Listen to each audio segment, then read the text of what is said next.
साबुदाणा खिचडी, आमटी व वरीचे भात असे कितीतरी पदार्थ लोक उपवासादरम्यान आवडीने खातात. त्यामध्ये श्रावणी सोमवार निमित्त उपवासाचा ढोकळा या रेसिपीची खासियत अशी आहे की तुम्ही उपवास असतानाही याचा आस्वाद घेऊ शकता. त्यामुळे जाणून घेऊयात उपवासासाठी खमंग ढोकळ्याची रेसिपी. नमस्कार, मी दीप्ती खाडे. आज मी तुम्हाला ढोकळा बनवून दाखवणार आहे उपवासाचा. तर चला त्याला लागणारे आपण साहित्य पाहूया. कप वरीचे तांदूळ घेतले आहे आणि त्याचाच अर्धा कप मी साबुदाणा घेतला आहे. आता मी हे मिक्सरमध्ये थोडंसं जाडसर असं बारीक करून घेते आहे दोन्ही पण, आणि मग तुम्हाला दाखवते. आज मी तुम्हाला वरीचे तांदूळ दाखवले होते, तर आता मी मिक्सरला लावले आणि असं रव्यासारखे बारीक करून घेतलं आहे. आणि ते साबुदाणा घेतला होता तो पण आता मिक्सरला लावून बारीक करून घेतला आहे. आणि इथे मी मिरची 5-6 मिरच्या घेतल्या आणि त्या मिक्सरला बारीक करून घेतल्या आहे. इथे अर्धी वाटी दही घेतला आहे आणि आता मी हे बाउल घेतलाय. ह्या बाउलमध्ये आता मिक्स करून घेते. मीठ घेतलं आहे. आता इथे मी बाउल घेतला आहे. आता ह्यामध्ये मी हे वरीचे तांदूळ घालत आहे. 1 कप, अर्धा कप साबुदाणा पावडर, आणि आता मी ह्यामध्ये दही मिक्स करते.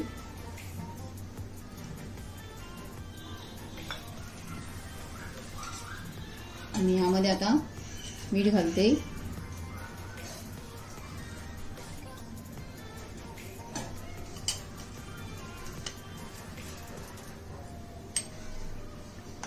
आता हे चांगलं मिक्स करून घेते.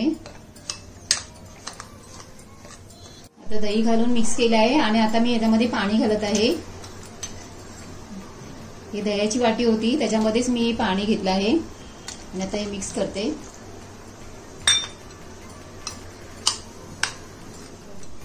अजून थोडं आता पाणी घेते.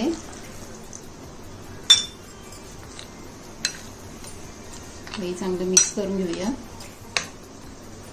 आता मी हे 15 मिनिटं असंच ठेवून देणार आहे झाकून, आणि नंतर मी बनवून दाखवते ढोकळा.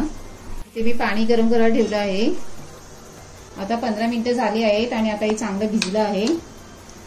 आता मी ह्यामध्ये ही मिरची बारीक वाटून घेतली होती ती घालते.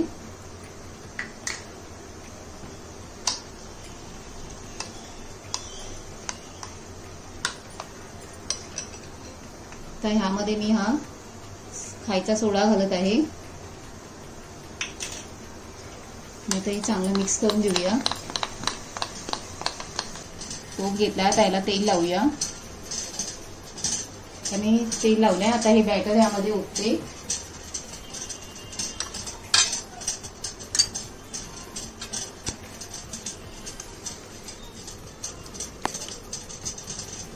आता मी हे बॅटर ह्यामध्ये ओतून घेतलं आहे आणि थोडंसं टॅप करायचं असं, आणि मग आपण ह्यामध्ये ठेवून देऊया.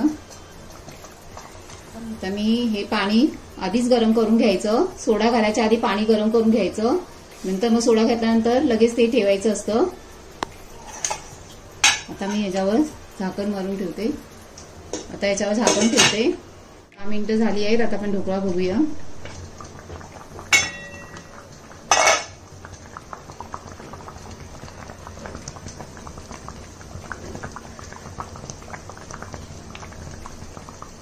आपला ढोकळा तयार झाला आहे.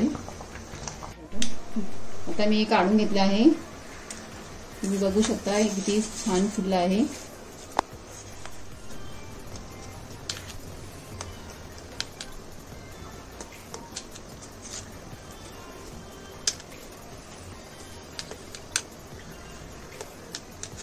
आता मी यावरती फोडणी घालत आहे. तेल घालत आहे. मी जिरं घालत आहे.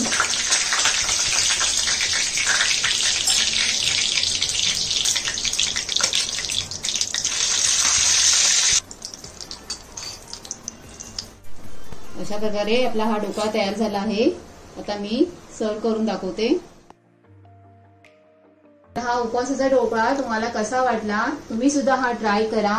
धन्यवाद.